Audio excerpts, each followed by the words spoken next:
the city of glitz, of glamour, where everything is done top-notch. Las Vegas, the perfect place to witness the unleashing of perhaps the most powerful production motorcycle today. It's the biggest, baddest cat in the jungle right now. The bike is a train and no stability issues there. It's just courage issues. I've never sat on a missile before, but if I had, I think this would be pretty close. The Kawasaki Ninja ZX14, almost 1,400 cc's of raw power, chiseled performance, and unabashed exhilaration.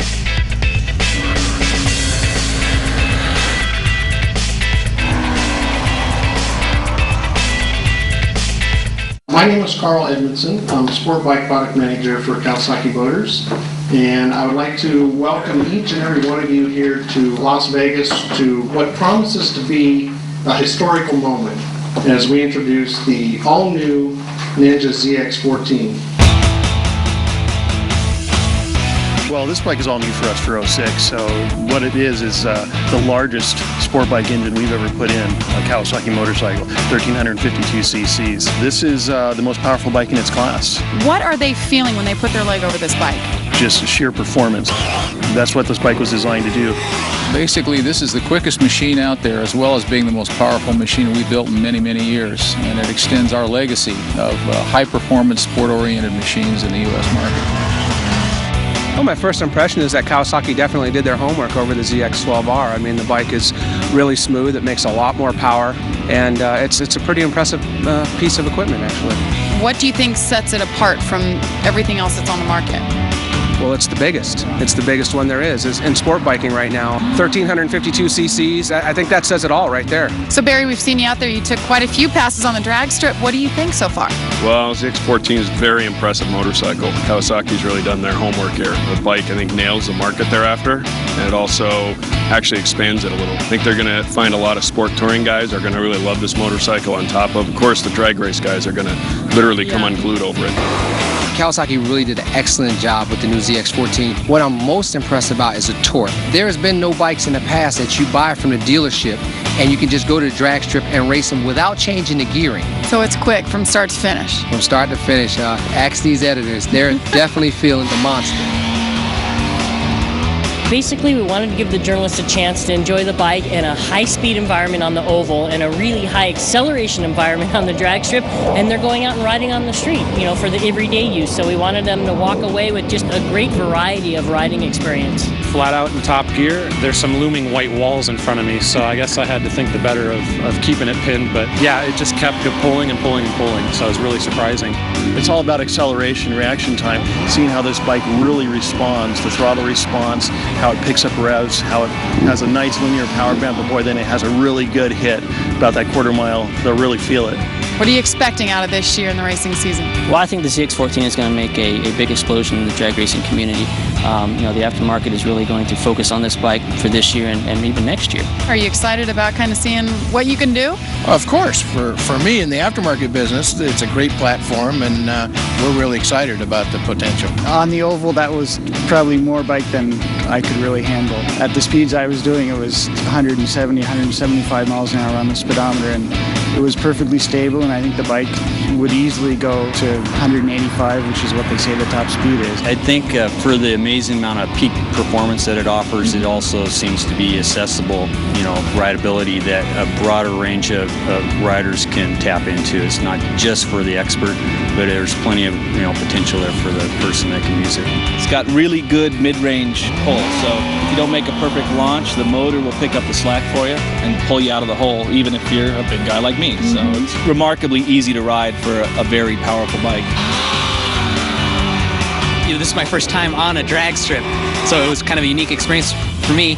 And what was really great about this bike is the clutch is really easy to modulate, the throttle is very precise, and the mid-range power is pretty astonishing.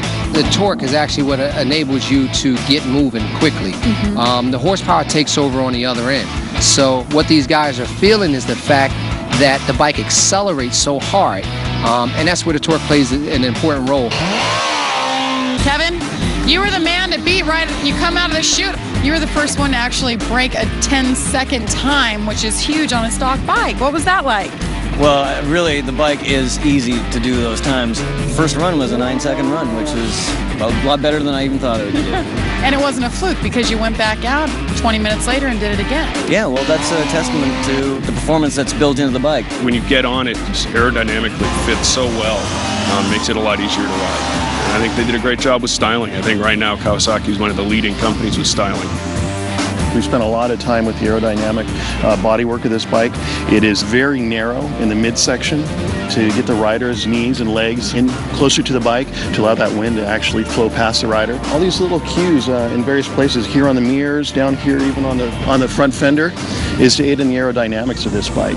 So we spent a lot of time making sure that a rider and the bike are basically going to become one. Another key feature here is even like this indentation here on the gas tank, this dip here is basically to allow the rider to get even down lower, allow the wind to actually come up and over the rider.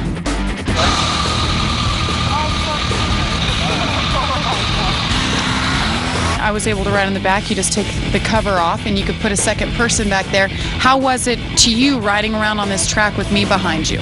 Well, if you remember when we took off, it was kind of a slow lap, and then the next lap was kind of a little bit faster, and I was feeling the bike out. I wasn't just going slow just for your benefit.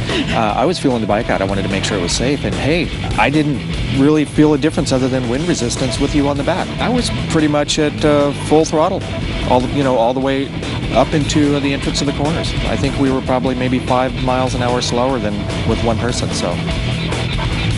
Woo! That was awesome.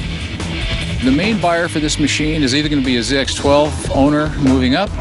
Hopefully we'll capture a few of those competitive brand owners as well that want to move over, and somebody that's already experienced, wants the best, wants the prestige that comes with the best. Suzuki's enjoyed a bit of a spell there with their Hayabusa, and I knew Kawasaki would be gunning for them, and that they have.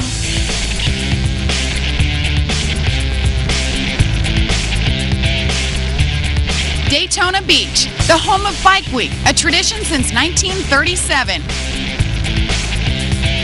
Here, we had a chance to talk to some of the people after their ZX14 demo ride.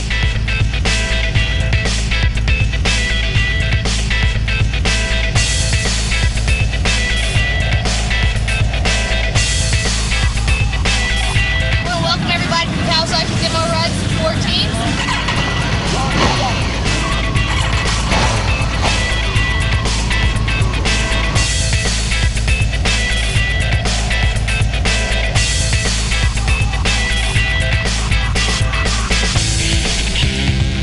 Tom, you guys just got off the ZX14, brand new bike. What were your impressions? I thought it was an awesome bike. I just loved the power band. It was very comfortable. It was a hoot. And what did you think? I was really impressed with the smoothness of the bike. If you were crazy enough, you could stay in first gear as long as you wanted, just depending on how much guts you had about yourself. You know, it wasn't frightening, and it was incredibly maneuverable. I ride a 600, and I felt like I could do everything I did on that bike on the 14. How did the weight, how did the stability, how'd all that feel? Fine. Once you get it moving, it felt weightless. So, and I was really scared kind of getting it. It's the biggest bike I've ever ridden, and I thought it was going to be like the Slumbering Beast, so we were scared how heavy it was, and it wasn't. And I'm a little guy, and it was fine. The height is good. The leaning is a little bit lighter than the Booster. Feels good, and a comfortable seat. I really like that. And it's not a lot of pressure on your wrist.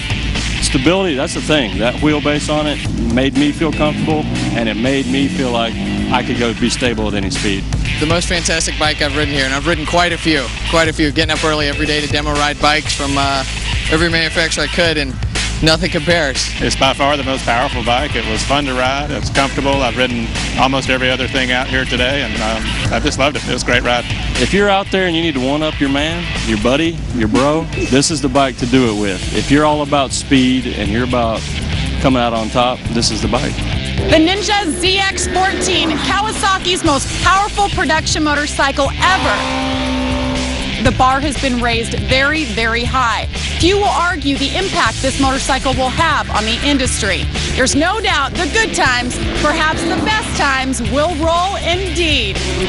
Direct from the winner's circle from Daytona Beach, Florida, I'm Jamie Little for Kawasaki.